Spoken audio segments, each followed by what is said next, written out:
ما نكثروش الثمن ديال البلونكو، يعني ديك العجله نكتبوا واحد الفكره وحنا متاكدين منها، ما نبقاوش نستعجلوا نكتبوا نلقاو راسنا دايرين اخطاء نرونوا الورقه. كنعرفوا ان المصححين ما عندهمش الورقه ديالنا بوحدها، عندهم مجموعه من الاوراق. يعني الله يحسن العوان، الانسان باش غيبقى يصحح ويبقى يتمعن في هذوك الاخطاء وفي الكتابات راه صعيب الحال.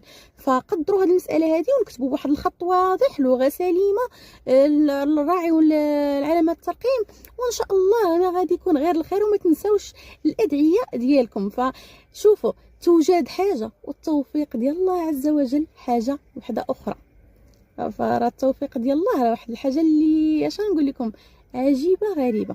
منين نجلسوا بسم الله توكلت على الله، من الادعيه الماثوره في هذا الشيء هذا ديال الامتحانات او لا، فنقولوا اللهم لا سهل الا ما جعلته سهلا، انت تجعل الحزن اذا شئت سهلا.